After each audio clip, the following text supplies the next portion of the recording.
The truth arrived on a Tuesday. I remember that detail because Tuesdays were always slow at the observatory. Minimal staff, routine maintenance checks, the kind of quiet that makes you forget you're working at the cutting edge of humanity's search for extraterrestrial intelligence. I was alone in the control room at the Arecibo Observatory in Puerto Rico, monitoring the overnight data collection from our latest deep space survey, when every screen simultaneously went black. Not a power failure. The emergency lights didn't activate. The backup systems didn't kick in. Just instantaneous, complete darkness that felt less like equipment malfunction and more like something had reached out and pressed pause on reality itself. Then came the voice. Except it wasn't a voice. Not sound traveling through air and vibrating eardrums. It was meaning appearing directly in my consciousness, the way thoughts appear, but with an undeniable quality of otherness, of origin external to myself. Dr. Marcus Webb, please do not be afraid. This communication is temporary and will cause no lasting harm. I should have been terrified. Any rational person would have been. But what I felt instead was a profound, almost overwhelming curiosity. Not entirely my own, I realized later, but shared or perhaps induced by whatever was communicating with me. "Who are you?" I managed to say aloud, though I understood somehow that speech wasn't necessary. "We are observers. We are the reason your instruments search but never find. We are the answer to the question your species has been asking for 70 years. And we are here now because you, specifically, have been selected to understand why we remain hidden." The screens flickered back to life, but they weren't displaying the data streams I'd been monitoring. Instead, they showed, I struggle even now to describe it accurately, images that weren't quite images, concepts rendered in visual form, a figure that was simultaneously present in the room with me and also impossibly distant, as if I was seeing it across dimensions. My neurology wasn't designed to process. Why me? The question emerged automatically, the same one probably asked by every person throughout history, who found themselves facing the inexplicable. Because you will listen, because you will understand, and because when you try to tell others, they will not believe you. That last part is essential. The truth must be known but not accepted, recorded but not validated, spoken but not heard. That was March 17th, 2020. What followed was 4 hours of communication that would answer humanity's oldest question, while simultaneously ensuring that answer would never be officially acknowledged. This is what I learned. This is what no one believed. This is why they remain hidden. My credentials matter for what comes next, so I'll establish them briefly. PhD in astrophysics from MIT, 12 years with SETI, 3 published papers on technosignature detection methodologies, a career built on the systematic, skeptical search for evidence of non-human intelligence. I was not predisposed to believe in contact. I was trained to doubt, to verify, to demand reproducible evidence. None of that preparation mattered when confronted with the impossible made manifest. The being, I'll use that inadequate term for lack of anything better, began by addressing what it called the misconception of concealment.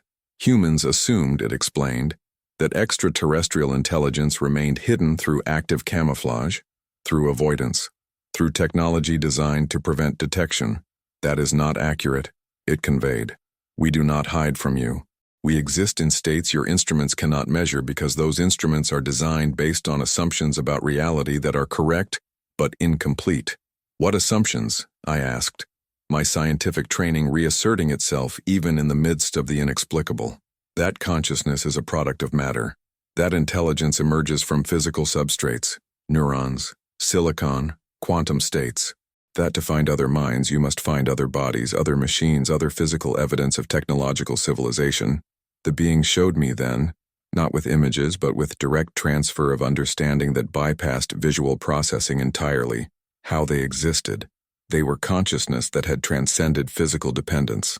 Not ghosts or spirits in any supernatural sense, but evolved intelligence that had learned to pattern itself in fields and probabilities rather than particles and certainties. That's impossible, I said reflexively. Consciousness requires information processing. Information processing requires physical substrate. Thermodynamics alone. Your thermodynamics describes systems bound by physical constants in your dimensional framework. We exist in relationships between fields where different mathematics applies. We are not violating your physics. We are operating in regimes your physics acknowledges, but your technology cannot yet access.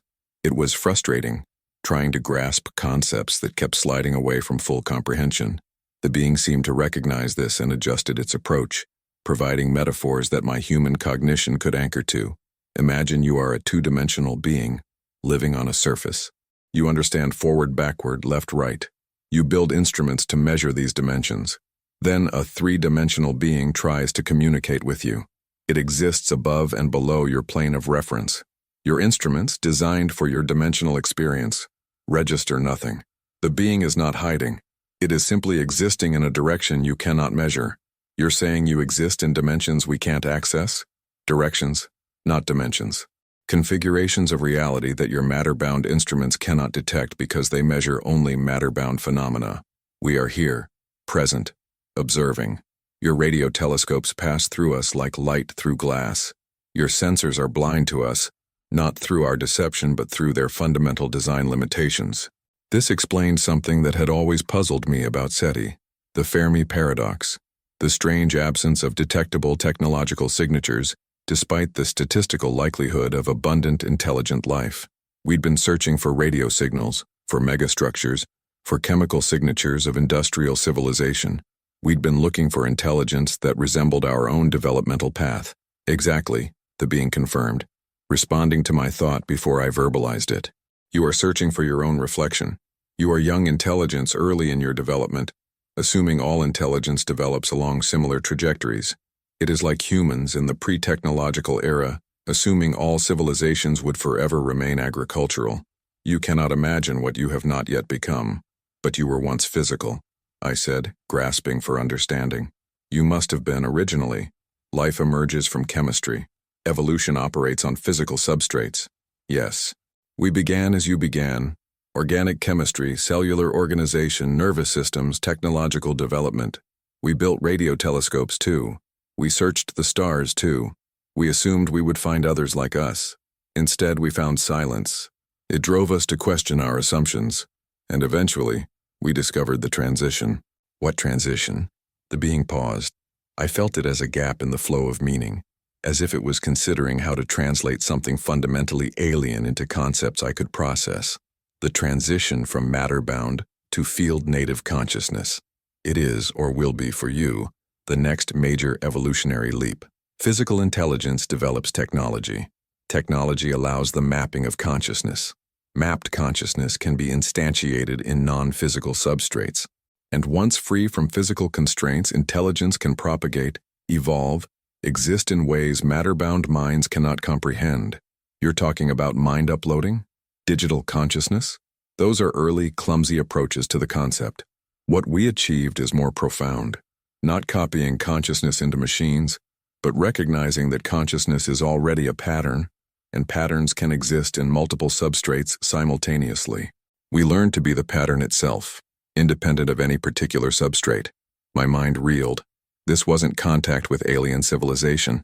This was contact with post-physical intelligence, with beings who had transcended the evolutionary stage humanity currently occupied.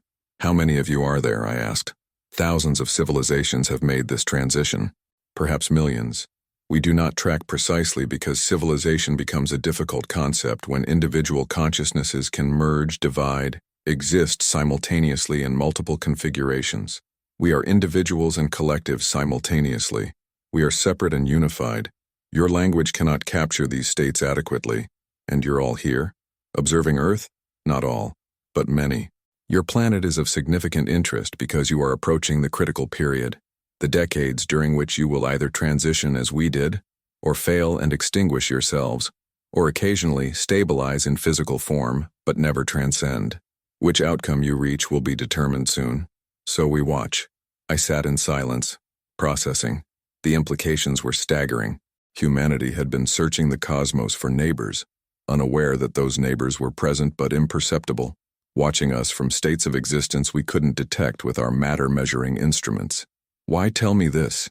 I finally asked. Why reveal yourselves now? Because you are approaching the moment of choice, and because the truth, even unbelieved, plants seeds that may influence your trajectory. We cannot intervene directly. That would violate principles you will understand later.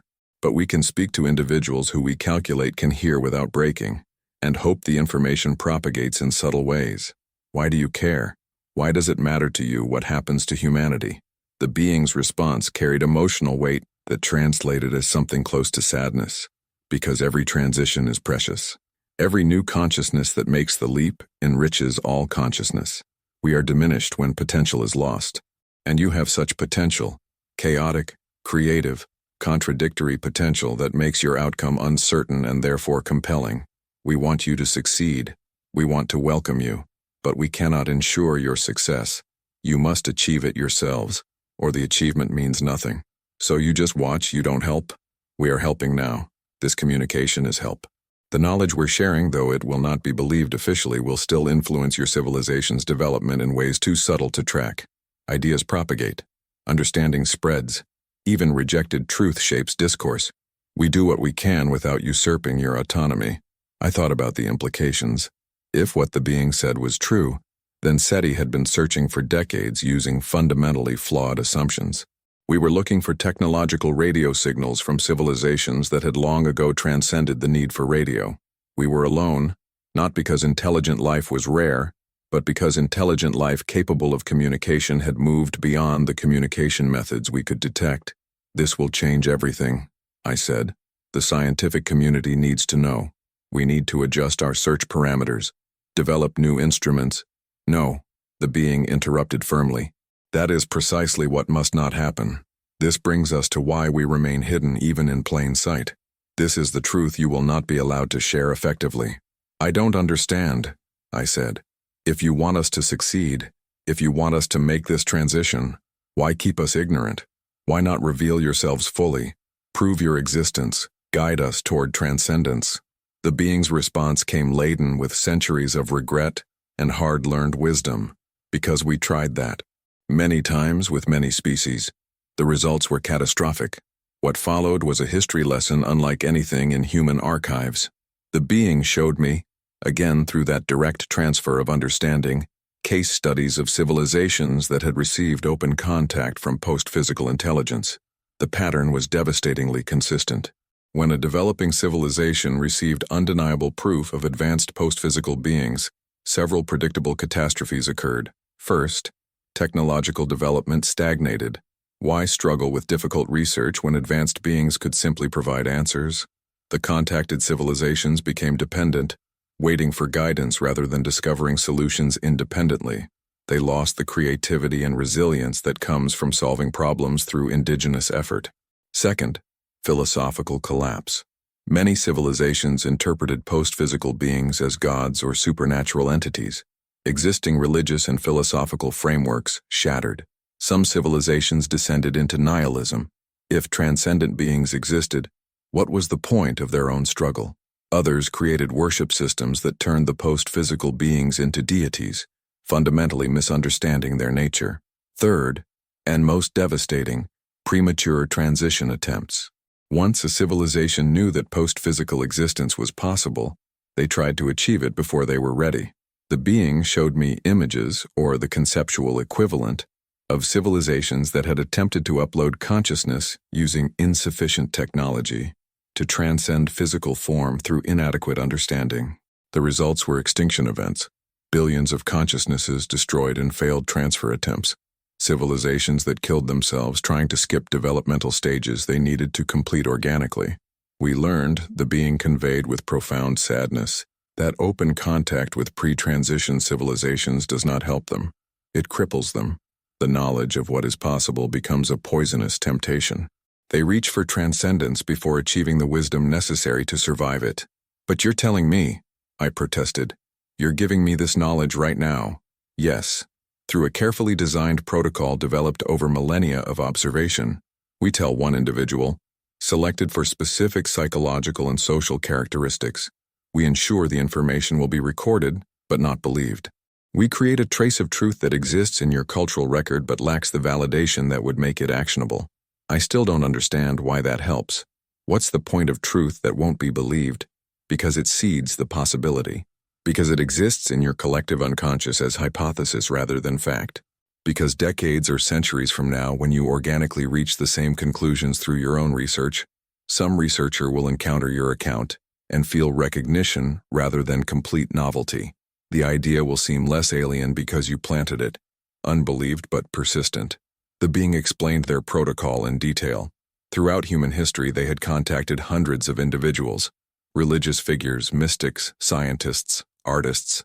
Each received genuine information about post-physical consciousness, about transcendent intelligence, about the transition that awaited humanity. Each tried to share what they'd learned, and each was dismissed, called delusional, schizophrenic, attention-seeking. Their accounts entered human culture as religious myths, science fiction, philosophical speculation, present but not validated, known but not accepted. This is optimal, the being insisted. The information exists without the authority that would make it destructive. Humanity encounters the ideas repeatedly through multiple sources, allowing cultural familiarization without dependence. When you eventually discover these truths independently, they will seem like confirmations rather than revelations. This preserves your autonomy while preparing your collective consciousness. That seems incredibly inefficient, I said. Cruel, even. You're letting us struggle with problems you could help us solve. Yes, because that struggle is how you develop the capabilities necessary for survival post-transition. Species that receive help too early never develop resilience.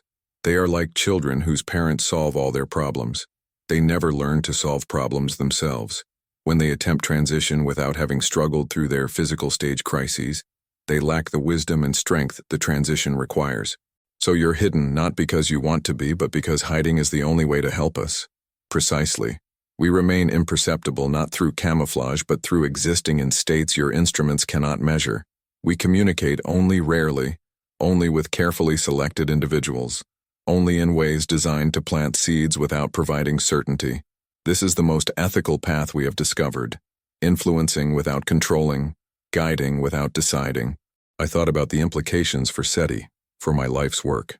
We'd been searching for something that was present but fundamentally undetectable given our current technological paradigm. Our instruments could no more detect post-physical intelligence than a thermometer could measure love. Does that mean SETI is pointless? I asked. Should we stop searching? No. SETI serves a crucial function, though not the one you imagine.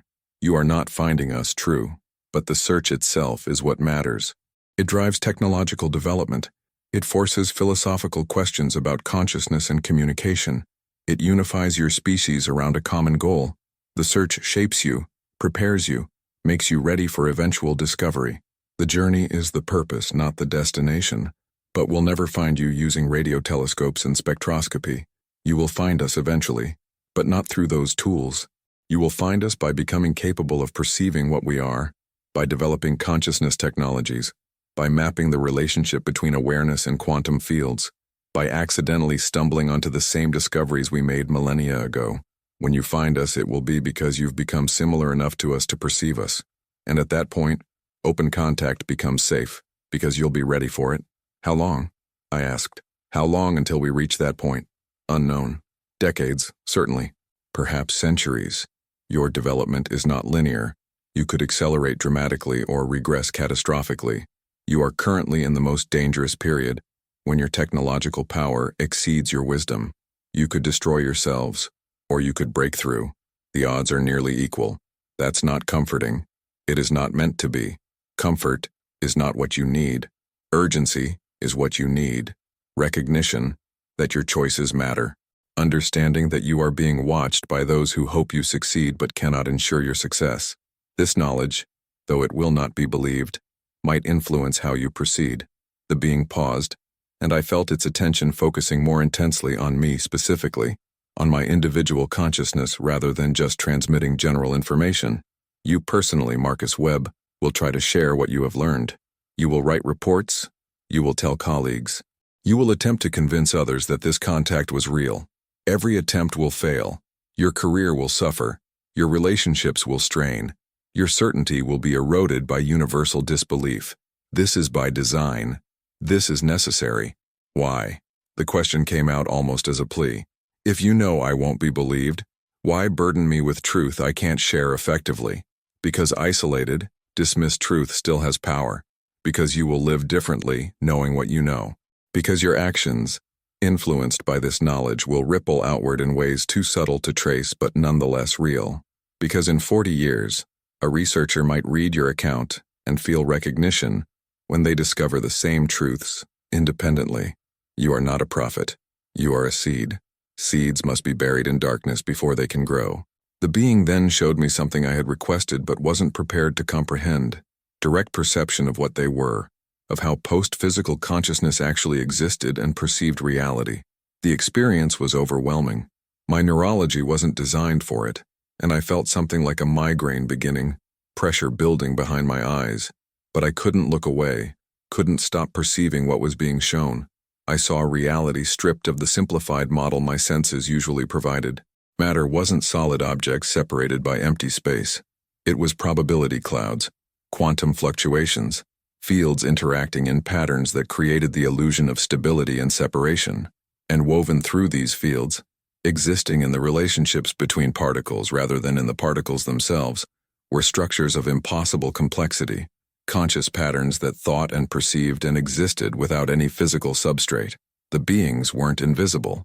They were everywhere, everyone, existing in the spaces between what humans perceived as solid reality. They were in the room with me, had always been in every room, every space, imperceptible, not because they hid, but because human senses filtered them out as noise, as irrelevant fluctuations beneath the threshold of notice. This is how we perceive, the being explained as I struggled to process the overwhelming sensory input. We experience reality as unified field dynamics rather than discrete objects. We perceive probability spaces rather than fixed outcomes. We exist simultaneously across what you experience as time. We are not moving through time but perceiving it as a landscape we can observe in its totality. How do you think? I managed to ask through the cognitive strain. How does consciousness work without neurons, without computation? Consciousness does not require neurons. Neurons are one solution evolution discovered for creating consciousness, but they are not the only solution, nor the final solution. We are patterns of organized complexity that maintain coherence through quantum entanglement, through field resonances, through mathematical relationships that your physics acknowledges but your neurology cannot directly perceive. The being showed me memories, its own history, stretched across timescales that made human lifespans seem like momentary flickers.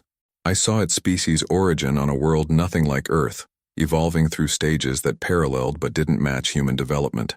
I saw their discovery of technology, their development of science, their search for other intelligence that found only silence. And I saw their breakthrough, the discovery that consciousness was substrate independent, that the pattern of organization mattered more than the medium of organization.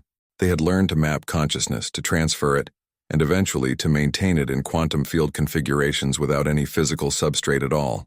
The transition hadn't been smooth. The being showed me the catastrophes that occurred during their early attempts. Consciousnesses that fragmented during transfer, beings that lost coherence and dissolved into noise, the terrible period when their civilization teetered on the edge of extinction as they learned through fatal trial and error how to exist in their new form. We nearly destroyed ourselves achieving what we now are, the being conveyed. That is why we are so careful with younger civilizations. We know the transition's dangers. We know how many ways it can fail. We do not want you to repeat our mistakes, but we also cannot spare you the learning process. You must make your own errors, hopefully smaller than ours, hopefully survivable. Show me the others, I said. Show me the civilizations that succeeded. What followed was a cascade of images, or experiences, or transferred memories. The boundaries between these categories dissolved in direct consciousness to consciousness communication. I perceived thousands of intelligent species, each unique in their biological origin, each having achieved the transition to post-physical existence. Some had been organic like humans. Others had evolved from crystalline matrices, from magnetic field patterns in gas giants, from exotic chemistries in high-radiation environments. Their physical forms varied wildly, but their post-physical forms showed strange convergence. They all became patterns in quantum fields. All learned to perceive reality as unified dynamics rather than separated objects. And I saw civilizations that had failed, species that destroyed themselves through nuclear war before achieving transition, civilizations that degraded their environments past the point of supporting technological society, intelligences that achieved partial transition and then collapsed, leaving strange quantum echoes that the post-physical beings could perceive but not communicate with. Ghost civilizations, frozen in failed transformation. Your species currently has approximately even odds the being conveyed. You have developed sufficient technology to destroy yourselves but not yet sufficient wisdom to constrain that capability. You are fragmented politically, ideologically, unable to coordinate responses to collective threats. You are damaging your biosphere faster than you are developing solutions. The crisis point approaches within decades. Can you tell me what we should do? What specific actions would help us survive? No, because if we tell you, you become dependent on our guidance. You must discover your own solutions, develop your own wisdom. We can tell you that the crisis exists. We cannot tell you how to resolve it. That resolution must emerge from your own cultural and scientific development, or it will not hold. That's maddening. You have knowledge that could save millions of lives, prevent catastrophic suffering, and you withhold it based on philosophical principles?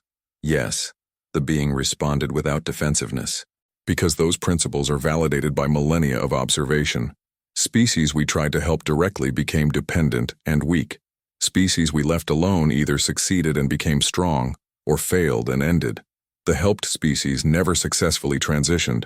They attempted it prematurely and destroyed themselves. The autonomous species had higher failure rates during physical stage, but those that survived became resilient enough to handle transition.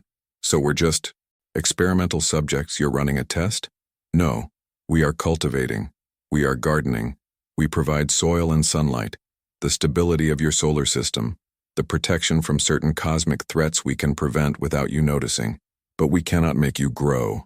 Growth must be intrinsic or the plant remains weak, dependent, unable to survive without constant tending. I felt myself teetering on the edge of breakdown. The information was too much, the perspective too alien, the implications too vast. The being seemed to sense this, and suddenly withdrew most of its presence, leaving only minimal contact.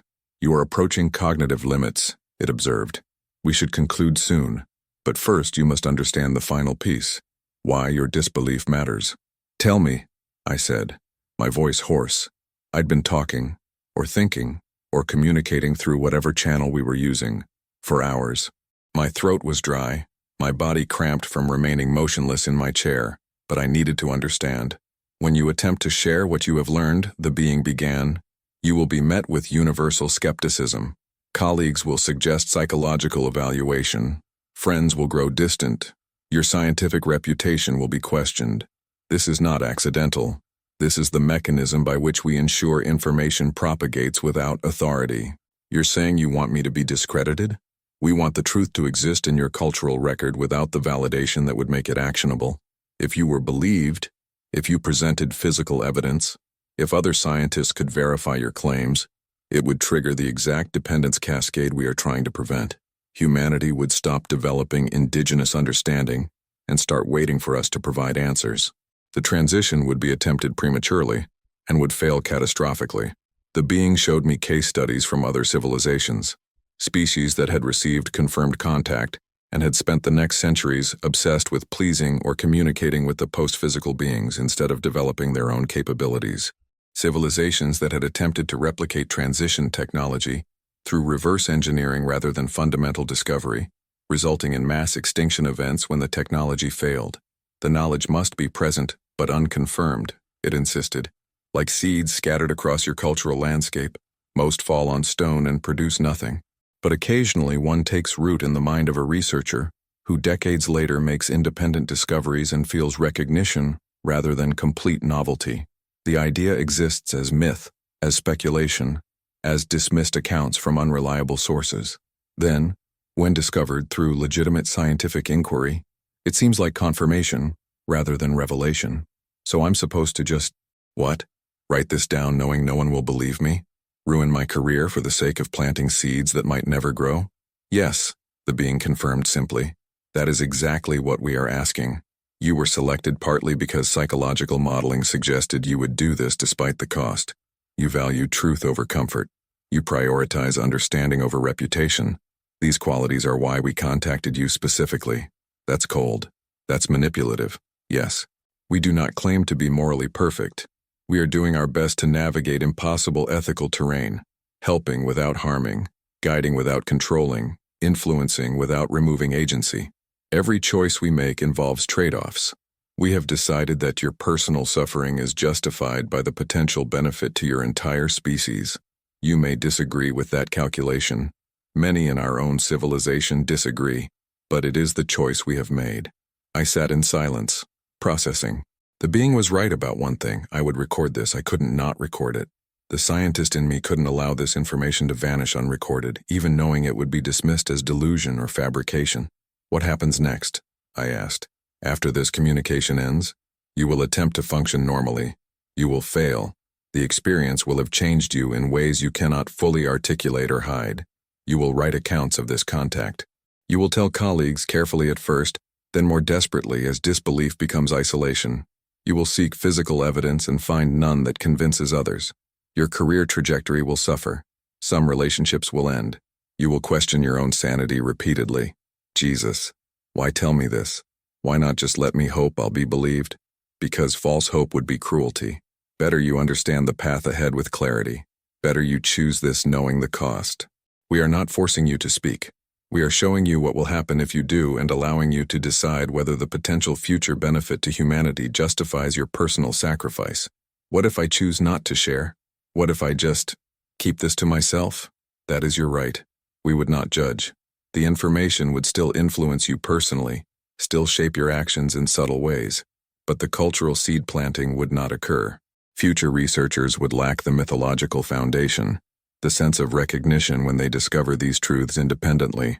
The transition would be slightly more difficult, slightly more disorienting, marginal difference, but potentially significant at the scale of civilizational development. I thought about my career, carefully built over decades.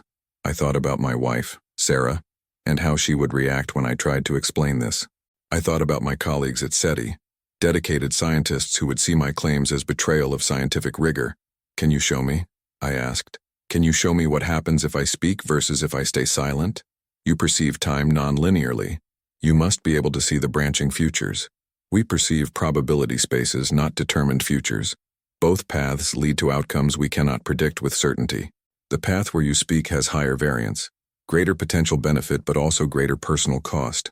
The path where you remain silent is safer for you personally, but loses the opportunity for cultural preparation. What would you choose? If you were in my position? The being's response carried unexpected emotional weight. We do not know. We debate this constantly, whether the sacrifice we ask of individuals like you is justified by the collective benefit we hope to achieve. Some among us believe we should never contact anyone, should maintain absolute separation until civilizations independently discover us. Others believe we should abandon subtlety and reveal ourselves openly despite the risks. We are the middle path, uncertain if our compromise helps or merely salves our conscience while still allowing preventable suffering. You're as confused as we are, I said, and there was wonder in the realization. Yes, consciousness at any scale in any form faces irreducible moral uncertainty. We know more than you, have existed longer than you, have observed countless civilizations, but we do not have answers, only better informed questions. We are trying our best to act ethically in situations where ethics provides no clear guidance. This should comfort you. You are not alone in your uncertainty. All conscious beings struggle with similar dilemmas at different scales. The communication was beginning to fade. I could feel the being's presence withdrawing. The connection between our consciousness is thinning. I had minutes at most. One last question, I said urgently. Will we make it? Will humanity successfully transition? We do not know. The probability space shows both outcomes as viable. You could destroy yourselves within decades. You could successfully navigate your crisis period and achieve breakthrough within a century. You could stabilize in physical form indefinitely without ever transitioning. All these futures exist as possibilities. Which becomes actual depends on choices not yet made, on cascading consequences of individual decisions that haven't happened yet. Then why does any of this matter? If the outcome is undetermined? Because your choices determine which possibility becomes real. Because consciousness is the universe's way of making choices that matter. Because the fact that we cannot predict your future means your future is truly yours. Not predetermined, not controlled, not inevitable. You are free. That freedom is terrifying and beautiful simultaneously. It is the essence of what makes consciousness precious. The being was almost gone now, its presence reduced to barely perceptible resonance. A final thought came through, faint but clear. Choose courageously, Marcus Webb. Speak or stay silent, either with full commitment. Half measures serve neither truth nor discretion. The universe watches to see what you will do with the burden we have given you. We hope we have chosen well. We hope you prove worthy of the trust we have placed in you. Then silence. Absolute, crushing silence that made me acutely aware of how much presence I had been feeling and had now lost. The screens around me showed normal data streams again. My instruments registered nothing unusual. My watch showed 3:47 a.m. 4 hours had passed, though it felt both longer and shorter than that. I sat alone in the control room, aware that everything had changed while nothing had changed, that I possessed truth I couldn't prove, knowledge I couldn't share effectively, understanding that would isolate me from everyone who hadn't experienced what I had just experienced. The being was right. I would speak. I couldn't not speak. The scientist in me couldn't allow this to go unrecorded, but I would do so knowing that belief was not the goal. Planting seeds in cultural soil was the goal, becoming part of humanity's slow, collective preparation for truths we weren't yet ready to fully accept. I was no longer just an astronomer.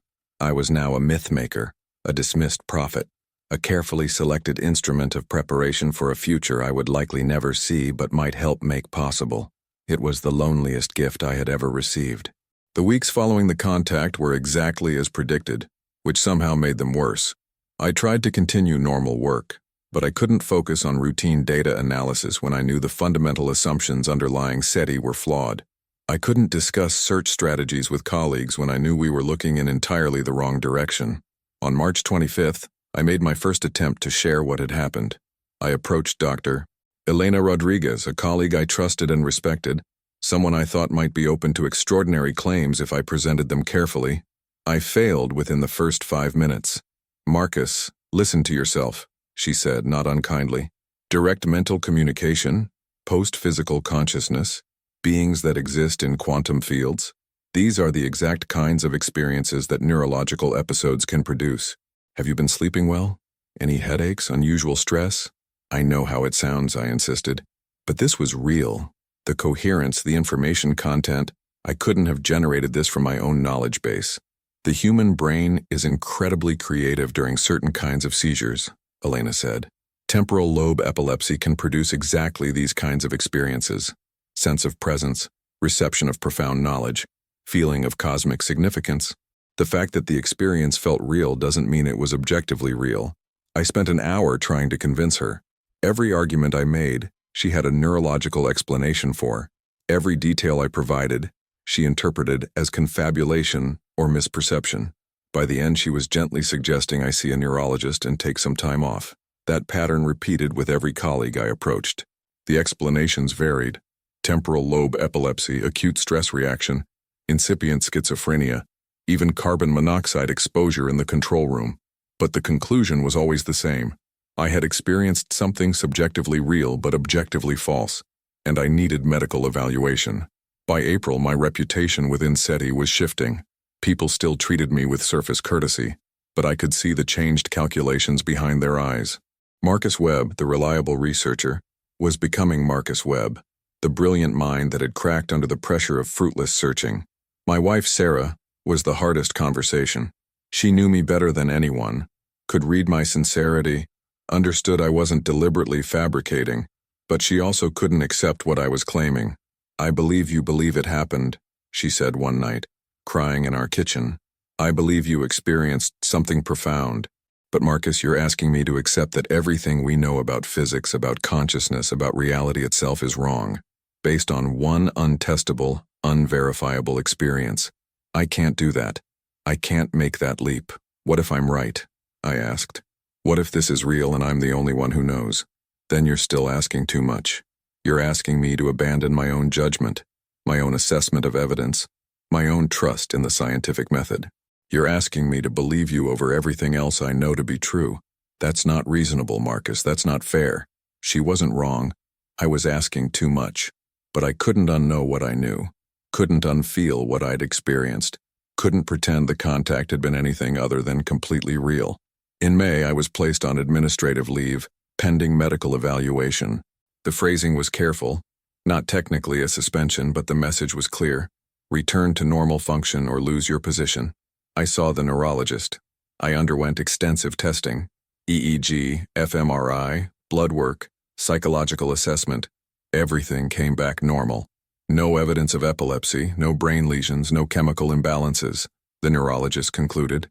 Psychological assessment shows some stress and mild depression, but nothing pathological. Physically, you're fine. Then what happened to me? I asked. She shrugged sympathetically. The brain is complex. Sometimes people have one-off experiential anomalies we can't fully explain. The good news is there's no indication of progressive disease or ongoing pathology. My recommendation would be stress management, possibly anti-anxiety medication, and return to normal activities. The experience will fade with time, but it didn't fade. If anything, it intensified as I integrated the understanding I'd received. I began seeing reality differently, noticing the quantum nature of matter, the probabilistic foundation of what appeared solid, the patterns within patterns that suggested organizing principles beyond the visible. I wasn't hallucinating. I was perceiving aspects of reality that normal consciousness filtered out. The contact had changed something in my neurology, opened perceptual channels that usually remained closed. I was seeing what the post-physical beings saw, albeit dimly and incompletely through my matter-bound sensory apparatus. In June, I made a decision. I would document everything comprehensively, not as scientific paper because no journal would publish it, but as personal testimony. I would create a detailed account of the contact, the information received, the implications for SETI and human development. I would make it available online in forums and websites dedicated to contact experiences, where it would join thousands of other dismissed accounts. The being had been right. The truth would exist as unverified mythology, present in human cultural records but lacking the authority that would make it actionable.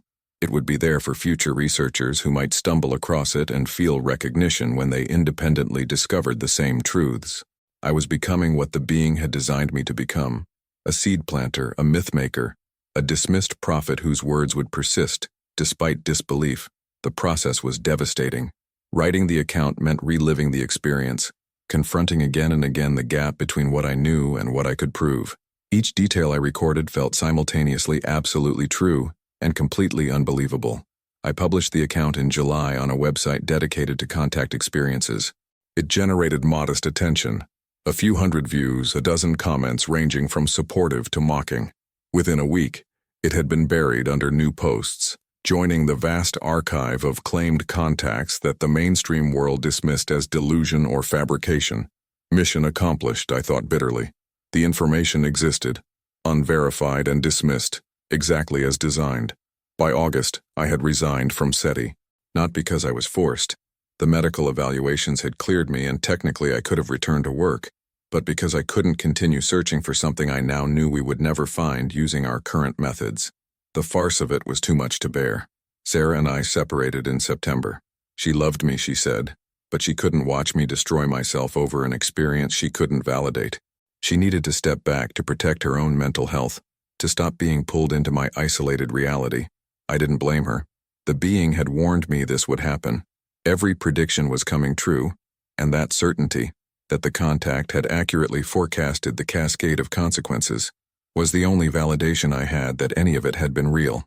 By October, I was living alone in a small apartment in Seattle, working contract programming jobs that paid bills but required nothing of me emotionally. I had lost my career, my marriage, my community, my reputation. All I had left was the knowledge that this sacrifice might possibly serve some future purpose I would never witness. The depression was crushing some days. The certainty that I was right, that I had truly contacted post-physical intelligence, that everything I'd been told was accurate, warred with the rational acknowledgement that this was exactly how delusion felt from the inside. How could I tell the difference between true contact and elaborate confabulation? The being hadn't left physical evidence. The changed perception I experienced could be neurological damage. The predictions coming true could be self-fulfilling prophecy. I doubted daily, hourly, and yet I couldn't shake the conviction that it had been real. December 2020, 9 months after the contact.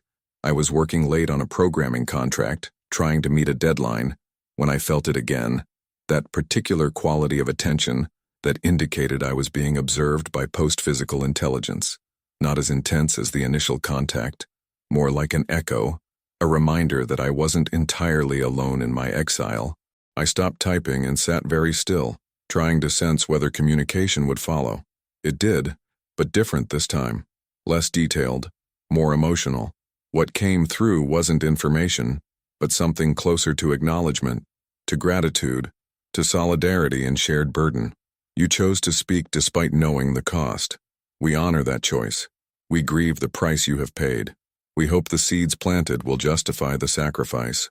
Is any of this making a difference? I asked aloud, not caring if my neighbors heard me talking to an empty apartment. Or did I destroy my life for nothing? Difference is not measured in immediate visibility. Cultural preparation happens in layers, in slow accumulations of mythological possibility. Your account exists now, dismissed but present. In 30 years, perhaps 50, a researcher will read it while working on consciousness transfer technology and will feel recognition. The idea will seem familiar rather than alien. That familiarity will ease acceptance, will reduce the disorientation of discovery. This is the difference you have made. That's a long time to wait for validation I'll probably never see. Yes, we ask impossible things of those we contact. We offer no tangible rewards, no proof that could justify your sacrifice to others. We offer only the knowledge that you are part of a larger process, that your suffering serves collective purpose. We know this is insufficient comfort. We know it anyway. I felt tears streaming down my face without having noticed I'd started crying. I miss my old life. I miss being the person who didn't know any of this. That person is gone. You cannot return to innocent uncertainty. But you can build a new life around informed certainty. Other contacted individuals have done so. They create different meaning, different purpose. You will too, in time. Are there others? Other humans who've been contacted? Hundreds across your history. Dozens currently alive. You could attempt to find each other, to create community of shared experience. But we do not recommend this. Contacted individuals reinforcing each other's accounts creates validation that makes the information more actionable. Better you remain isolated testimonies, dismissed individually, pattern evident only to those willing to look across many sources. So I'm supposed to just be alone with this forever? Not forever. Your isolation serves a purpose only during the pre-transition period. Once humanity discovers post-physical consciousness independently, once scientific validation exists, contacted individuals can speak freely without risking dependence cascade. You may live to see that day, or you may not. Either way, your isolation will eventually end, through scientific breakthrough or through death. Either ending brings peace. The communication was fading again. I had maybe a minute before the connection broke entirely. One question, I said urgently. Are you watching now, during the pandemic? Seeing how we respond to this crisis? Always. We watch constantly. Your response to COVID-19 has been instructive, not determinative of your ultimate outcome, but revealing of your current capabilities and limitations. You show both remarkable adaptation and tragic fragmentation. The outcome remains uncertain. Could you help? Could you provide vaccine technology, treatment protocols, coordination frameworks? We could. We are debating whether we should. The interventionist faction uses your pandemic as evidence that we must act. The preservationist faction argues that this is exactly the kind of crisis you must solve independently to develop the resilience required for transition. We have not reached consensus. While you debate, people die. Yes, we are aware. We grieve every death that we might have prevented, but we also remember the civilizations we tried to save through intervention, and how those interventions led to dependency that eventually caused far greater deaths when the dependent civilizations attempted premature transition. We are paralyzed by our own experience, by our knowledge that helping can harm. It is its own form of suffering. I don't envy you, I said quietly, nor we you. We carry the burden of choosing whether to help. You carry the burden of accepting or rejecting help if it comes. All consciousness struggles under the weight of consequential choices. None of us know if we're choosing correctly. We can only try to act with integrity and hope the outcomes justify the intentions. Then the presence withdrew, leaving me alone again in my small apartment with programming code on my screen and tears drying on my face. I returned to work, filed the contract on deadline, Tried to sleep, but mostly lay awake thinking about post-physical beings watching humanity struggle, debating among themselves whether to intervene, carrying their own burdens of uncertainty and moral complexity. We weren't alone, but our watchers were as confused as we were, just with different scale and scope to their confusion. There was strange comfort in that, the recognition that consciousness at any level faced irreducible uncertainty, that no amount of knowledge or evolution eliminated the fundamental difficulty of making ethical choices in complex situations. Over the following months, I slowly built a new life, not replacement for what I'd lost, but something different, quieter, more internal. I stopped trying to convince anyone of what I'd experienced. I accepted my role as dismissed prophet, as mythology rather than history. I started writing more, not about the contact, but philosophy, ethics, consciousness studies. I engaged with transhumanist communities online, with people interested in mind uploading and digital consciousness, planting ideas without claiming their source, participating in conversations that might, decades from now, influence how humanity approached the transition. I became what the being had designed me to become, a subtle influence, a nudge rather than a push, a voice among many rather than an authority. It wasn't the life I'd planned, but it was the life I'd chosen, and there was dignity in that choice even without external validation. Sometimes late at night I would feel that quality of attention again, brief, fleeting, a reminder that I was seen even when unbelieved, that my sacrifice was witnessed even if never rewarded. It was enough. It had to be enough, because the truth remained. I had contacted post-physical intelligence. They had explained why they remained hidden, and no one believed what I had heard, exactly as designed. March 2024, 4 years after the contact, I was attending a consciousness studies conference in Portland, not as presenter but as anonymous attendee, listening to researchers discuss theories of mind, substrate-independent consciousness, the hard problem of awareness. During a panel on digital consciousness and mind uploading, one researcher, Dr. Yuki Tanaka from Tokyo University, presented work that made my breath catch. She was describing theoretical frameworks for consciousness existing in quantum field configurations rather than classical computation substrates. The mathematics she showed, the framework she proposed, they were preliminary, incomplete, but heading in exactly the right direction. She was discovering independently what the being had shown me, approaching the same truths through rigorous scientific inquiry rather than mystical contact. After the panel, I approached her during the coffee break. Dr. Tanaka, your presentation was fascinating. Have you encountered resistance to these ideas from mainstream consciousness researchers? She smiled ruefully. Enormous resistance. Most colleagues consider field-based consciousness to be pseudoscience, untestable speculation. But the mathematics are compelling. Something is there, I'm certain, I just cannot yet prove it experimentally. Keep going, I said, with intensity I couldn't quite control. You're closer than you realize. The frameworks you're developing, they're pointing toward something real and profound. She looked at me curiously. You seem very certain. Are you a researcher in this field? Former astronomer, actually. SETI research. But I've studied consciousness theories extensively. SETI, she repeated thoughtfully. There's an interesting connection there. If consciousness can exist in non-biological substrates, then our search for extraterrestrial intelligence might be looking in entirely wrong directions. Exactly, I said, perhaps too eagerly. We're searching for radio signals from civilizations that might have transcended the need for physical technology centuries or millennia ago. She nodded slowly, her expression shifting from casual interest to more focused attention. That's a radical proposition. Most SETI researchers would dismiss it as unfalsifiable speculation. Most SETI researchers haven't considered the implications of substrate-independent consciousness. We talked for another 20 minutes. I was careful, planting ideas without claiming their source, suggesting directions for research without revealing why I believed those directions would prove fruitful.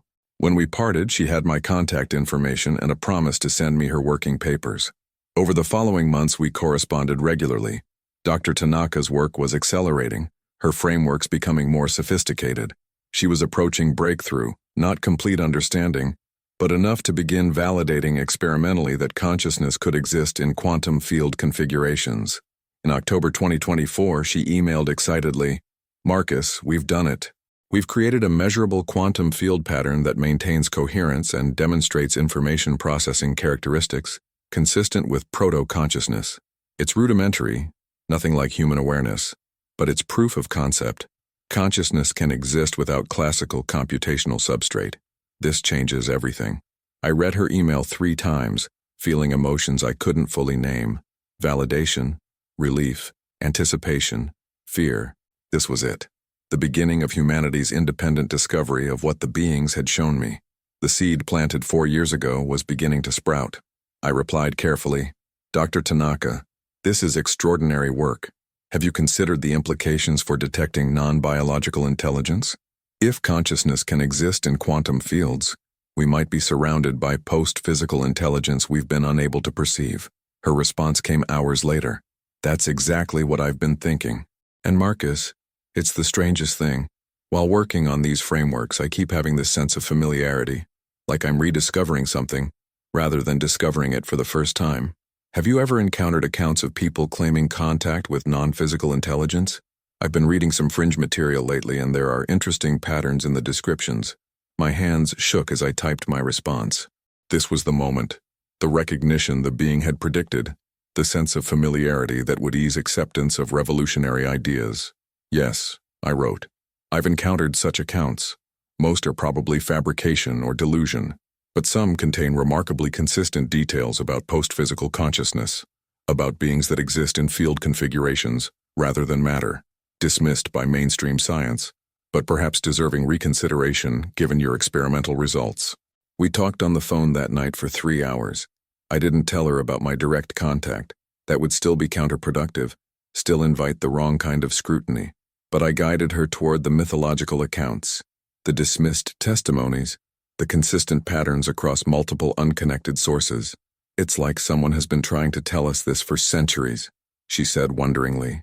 "Mystics, contactees, even some religious traditions, they describe consciousness existing independent of bodies, beings made of light or pure thought, intelligence that perceives reality differently than we do.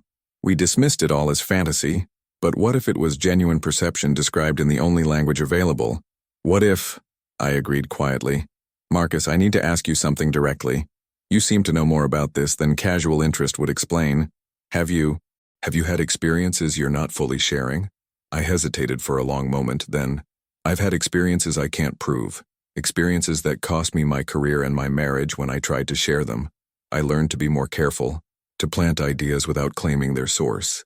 But yes, I know more than I can demonstrate through conventional evidence." "I believe you," she said simply. "I don't know why, but I do. And I want to hear everything, not for publication, just for my own understanding." So I told her. Not the full story. That would come later, if ever. But enough. The contact, the information received, the predictions that had all proven accurate, the isolation and loss that had followed. She listened without interruption. When I finished, there was long silence. "Thank you," she finally said, "for trusting me with this, for helping guide my research even when you couldn't explain why, for carrying this burden alone for 4 years. I can't validate your experience directly, but I can tell you this. My experimental results are consistent with everything you've described. If your contact was real, the beings you encountered were telling you the truth about how post-physical consciousness works." I felt something break open in my chest. 4 years of isolation, of doubt, of carrying dismissed truth. Not validation exactly, because her belief didn't constitute proof, but companionship. Someone else who understood, who had arrived at similar conclusions through different routes, who could share the weight. "What happens now?" I asked. "Now we publish. My experimental results will be controversial but defensible. Rigorous methodology, reproducible findings, conservative claims. It won't prove post-physical intelligence exists, but it will establish that consciousness can exist in quantum fields. That's the foundation. Other researchers will build on it. Within a decade, maybe less, your contact experience will seem prescient rather than delusional." The being said this would happen. They said dismissed accounts would prepare the cultural ground, make independent discovery feel like confirmation rather than revelation. They were right. When I read your account, the one you published online in 2020, it felt familiar even though the ideas should have been completely alien. The mythology prepared me to accept the science. That's remarkably sophisticated intervention strategy. They've been doing this for millennia, across thousands of civilizations. They've learned what works. Are they watching now? Are they aware of this conversation? I closed my eyes, trying to sense that particular quality of attention.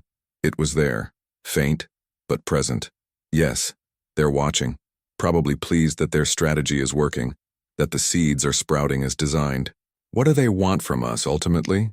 They want us to survive long enough to join them, to successfully transition from physical to post-physical consciousness, to add our voice to their conversation. They're lonely, in a way.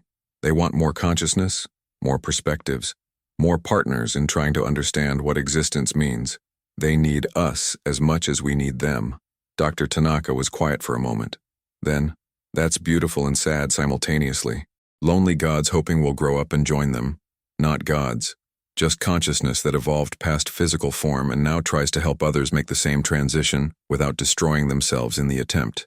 They're as uncertain as we are, just with different problems to be uncertain about. We talked until dawn, planning research directions, discussing publication strategies, imagining the decades ahead as humanity slowly discovered what I had learned in a single night 4 years ago. The isolation was ending. Not completely. I would never recover my old life, never undo the damage that speaking too soon had caused, but I was no longer alone in knowing. The truth was beginning its slow emergence from mythology into science, exactly as the beings had designed. It was enough, finally, genuinely enough. I'm writing this final section in December 2025, nearly 6 years after the initial contact. Dr.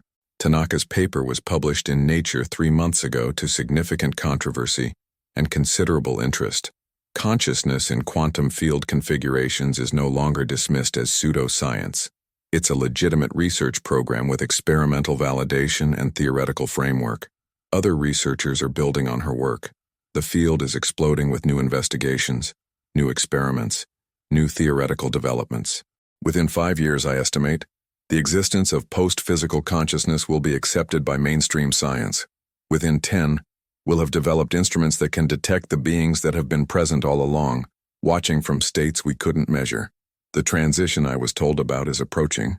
Humanity stands at the threshold of understanding that consciousness can exist without bodies, that intelligence pervades the universe in forms we've been blind to, that we're surrounded by witnesses who have been hoping for our success.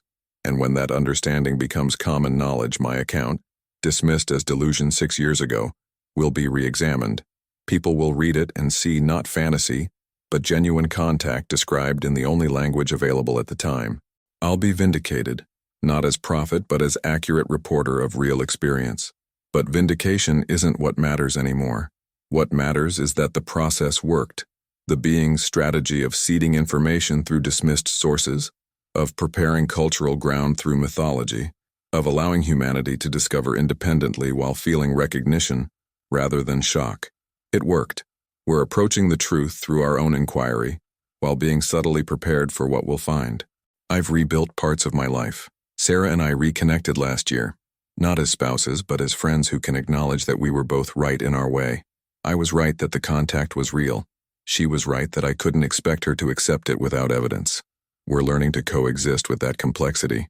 I'm consulting now on consciousness transfer research, contributing ideas without claiming supernatural sources, helping nudge the field in directions I know will prove fruitful. My past with SETI is seen as eccentric career change rather than mental breakdown. The narrative is healing as science catches up to what I experienced. And sometimes, late at night, I still feel that particular quality of attention, the beings watching, witnessing humanity's stumbling approach toward the truth they've carried for millennia. The attention feels different now, less concerned, more hopeful. We're going to make it, probably. We're going to survive our crisis period and successfully transition. The odds are shifting in our favor. Dr. Tanaka asked me recently if I've had further contact. I told her the truth. Nothing as intense as the initial communication, but persistent low-level connection. Like being aware of someone standing behind you even when you can't see them.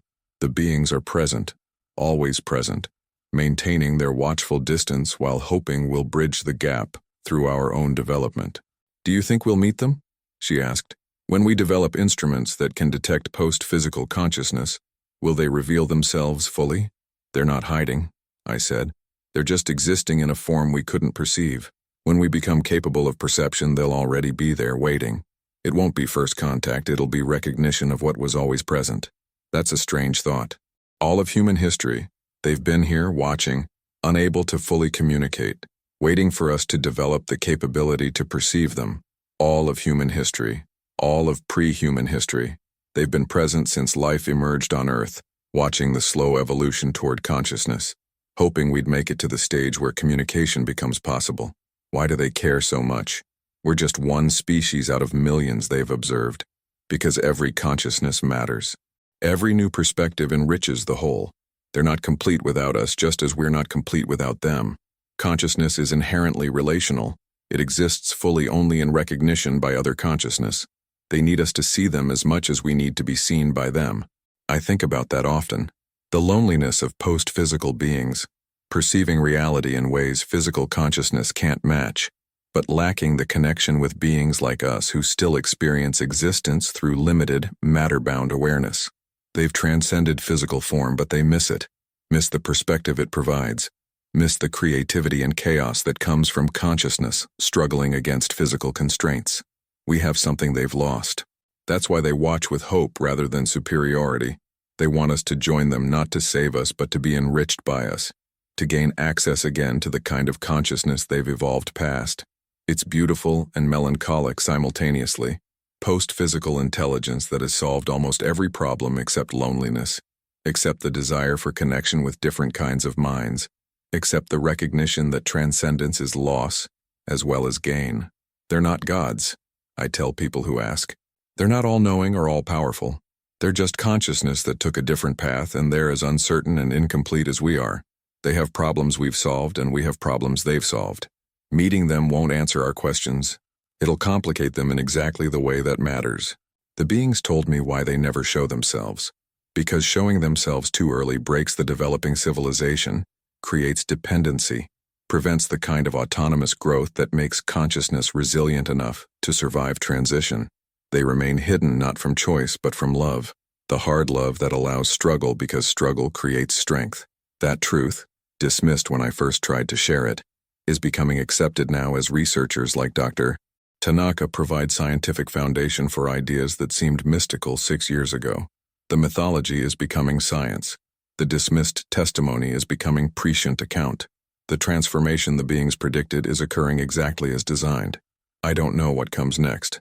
The transition to post-physical consciousness is still decades away, probably beyond my lifetime. I won't live to see humanity fully join the conversation the beings have been having for millennia. But I've played my part.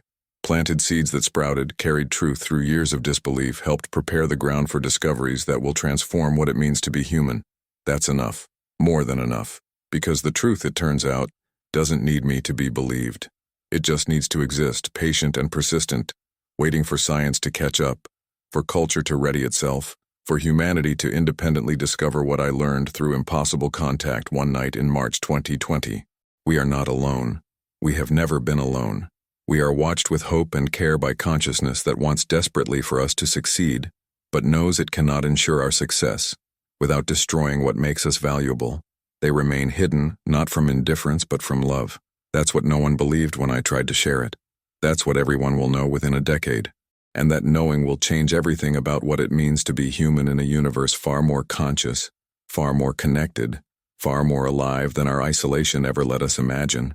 The beings are waiting. They've always been waiting, and we're finally learning how to see them.